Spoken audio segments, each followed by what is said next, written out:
কাঁঠালের বীজের ঝুরঝুরে মুচমুচে ভাজি। আজকে আমি বানাবো কাঁঠালের বিচি ঝুরঝুরে মুচমুচে ভাজি। সেজন্য আমি নিয়ে নিয়েছি 1 বাটি কাঁঠালের বিচি। এগুলো আমি ধুয়ে শুকিয়ে রেখেছিলাম। আমি খুব বটির সাহায্যে আলতো হাতে এইরকম ভাবে কাঁঠালের উপরে খোসাগুলো ছাড়িয়ে নিয়েছি। এখন এগুলোকে বটির মাধ্যমে ঝুরি ঝুরি করে কাটবো।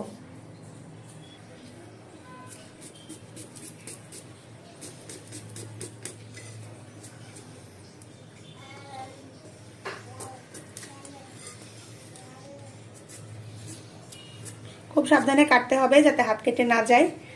এইভাবে ঝুরি ঝুরি করে কাটতে হবে।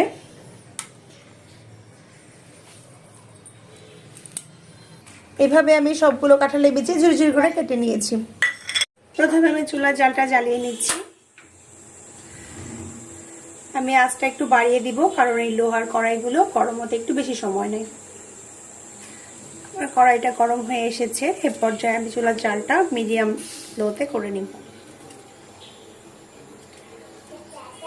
এবারে আমি দিয়ে দিচ্ছি সাদা তেল, কারণ সাদা তেলে ভাজলে এগুলো একটু বেশি সুস্বাদু হয়। যেহেতু এটা ডুবো তেলে ভাজতে হবে, সেহেতু আমি তেলের পরিমাণটা একটু বেশি দিয়ে দিলাম। এবারে আমি আস্তে আস্তে কাটা কাঁঠালের বিচিগুলো ছেড়ে দিব। সময় নিয়ে ভাজতে হবে, নয়তো মুচমুচে হবে না।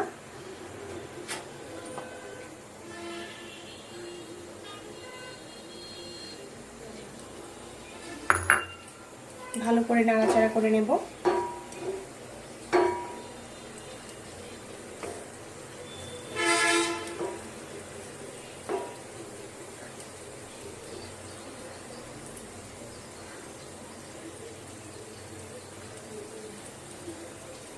এই পর্যায়ে আমি দিয়ে দিচ্ছি সামান্য হলুদ। এগুলো আমি তেলের উপরে ছিটিয়ে দিচ্ছি।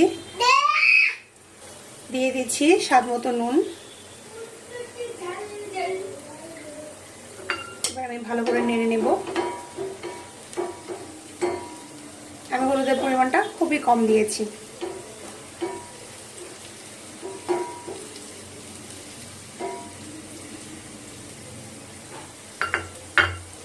একটু পরপর আলতো হাতে নেড়ে নিচ্ছি, যাতে লবণ আর হলুদটা সুন্দরভাবে মিশে যায়।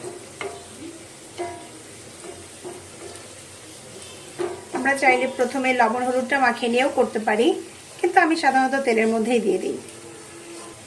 একটু পরপর আলতো হাতে নেড়ে নিতে হবে, নয়তো কিন্তু এক সাইড কালো হয়ে যাবে, পুড়ে আসবে। আমি মোটামুটি 4 থেকে 5 মিনিট মিডিয়াম লো আঁচে ভাজবো।